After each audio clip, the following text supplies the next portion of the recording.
So hey, what's up? This is Hakeem Alexander. I am recording a video for use as a podcast, and I'm following up on a podcast that was named after one of my programs for actors, and it's how actors can successfully deliver their best performances with greater confidence and accuracy. And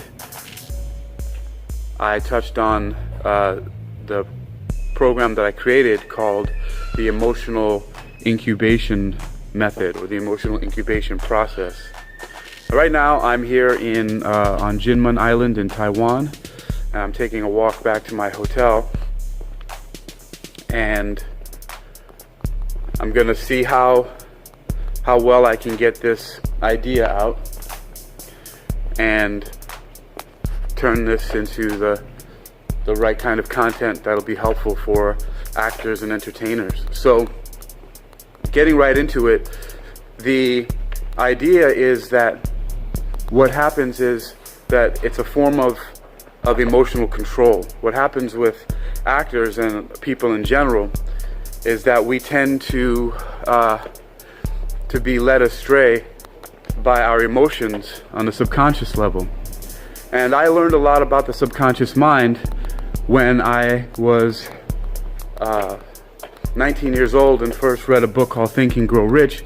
But then I furthered my studies as a professional hypnotist, and I studied and graduated from America's first nationally accredited college of hypnosis called the Hypnosis Motivation Institute in Tarzana, California. And what I learned there were basically the tools specifically for vocational and avocational motivation and self-improvement. You know, that was this description on the brochure description. But we learned a lot more, but we learned about like fears and phobias and so many different things about emotions, emotional control, and you know how those things affect our behavior. And so the bottom line is that our behavior is always controlled by our subconscious mind.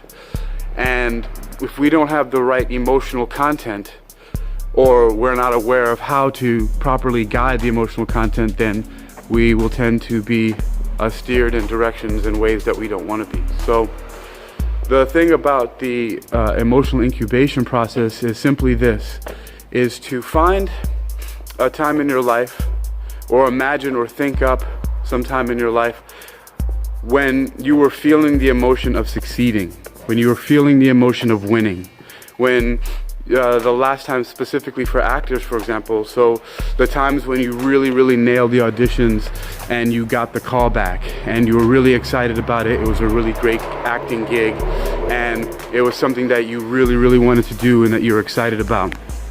And so you take that feeling and you want to incubate it, meaning you want to feed it, you want to nurture it, you want to help it to grow into its most mature and powerful form. And so that it takes on a life of its own almost, but it builds so strongly that it's almost tangible. And it really is very much like being tangible, meaning that you can like grab it, because you can feel it.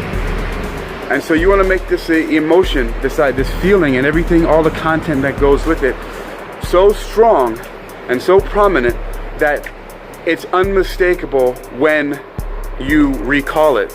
And then see, that's the second part. So the first part is to find the emotion and cultivate it and make it grow very strong. The second part of the emotional incubation process is to find a way to anchor it so that you can recall it whenever you want to use it. And so there's a couple of ways of anchoring it. And you can anchor it with an anchor word. So you could say something like success, you could say achievement, you could say nailed it, and you could say got the part. You know, something that you want to use that's unique to you, or it could be something generic like one of those that I just gave.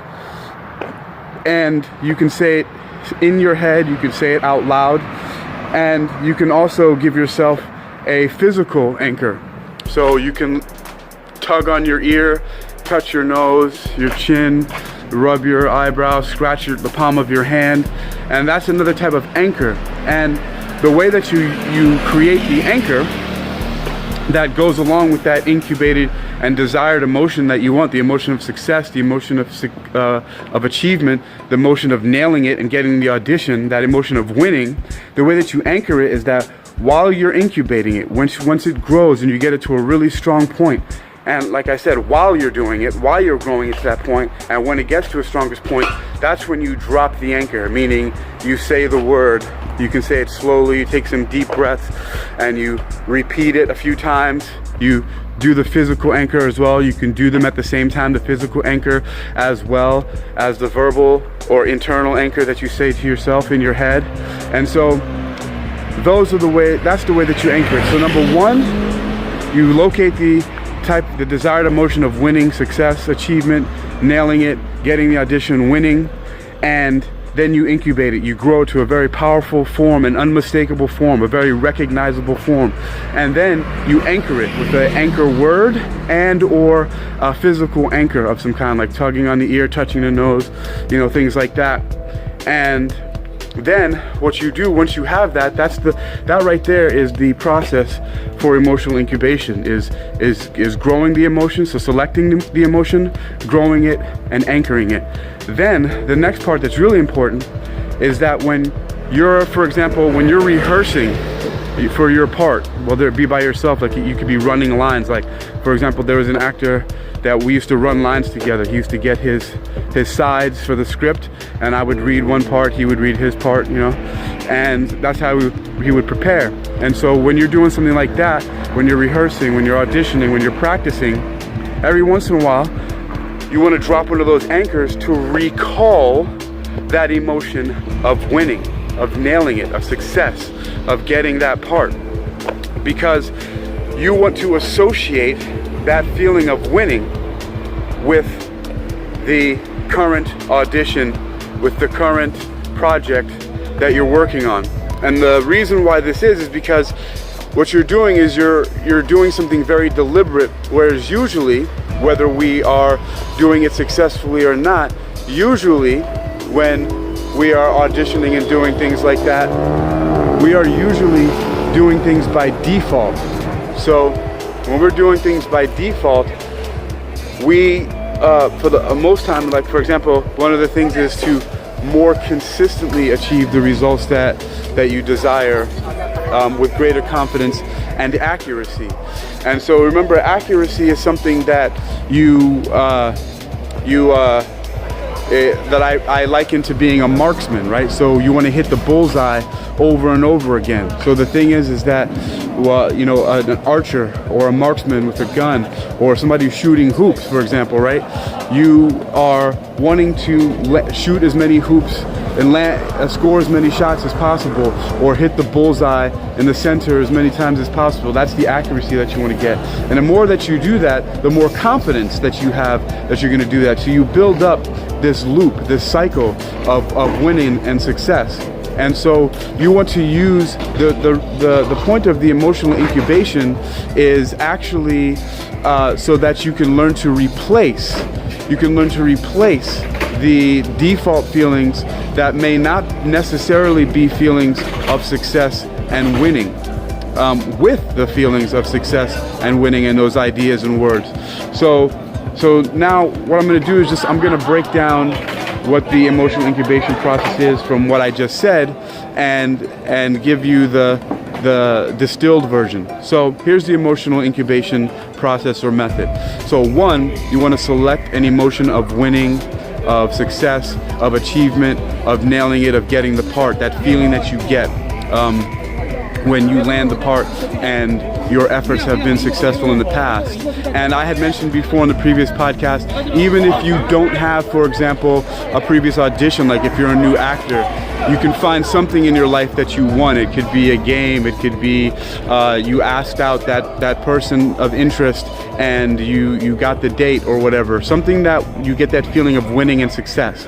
Then once you get that, once you've selected it, you start to nurture it, you start to grow it, you incubate it so it becomes strong and unmistakable, so that whenever you feel it, you know that that's it. And then number 2 from there is then you anchor it. You drop an anchor to it, and the anchors come in a couple forms. You can use verbal anchors, so audio digital anchors, so you can use words and your voice, and that could be words and voice inside your head and words and voice that you speak out loud. And then the next part of the anchor could be a physical anchor. So the physical anchor could be something like tugging on your ear, touching your nose, rubbing your chin, scratching the palm of your hand. It could be blinking 1 or 2 eyes in like a certain sequence. There's so many different things that you can do for your anchors. And then the next part out of all that is then to, once you have that physical anchor and that verbal audio digital anchor, that verbal anchor that you've cultivated, that you've used to anchor the emotion that you've incubated, then it's time to match that up with your current project or your current audition that you want to win.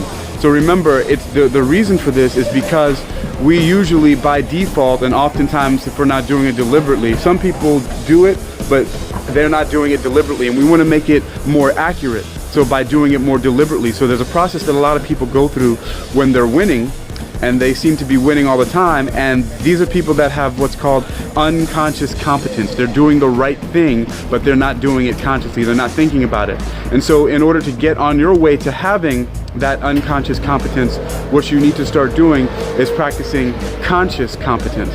And that's good. I'm actually going to use that system. So there's a hierarchy that goes like this, that people start with unconscious incompetence. They don't know that they don't know. Then they move into conscious incompetence, where then they know they don't know.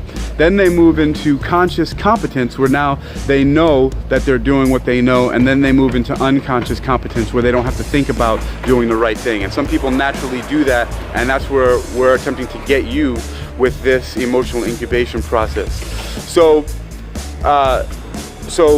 the last part is then to consciously, deliberately use this competent emotion of winning and attach it to, associate it with the current audition that you're doing. So while you're practicing, while you're rehearsing, while you're running your lines, and then you can even drop that anchor to trigger those emotions of winning when you go into the audition, so that your focus is on doing a great job of reading your part the right way and making it happen inside the audition the way that it should. Because ultimately, when you're auditioning, your job is to read the part or perform the part in a way that the director, the casting director, the producer, how they desire that part, how they've envisioned it. You want to be able to play that part in the way that they have envisioned it.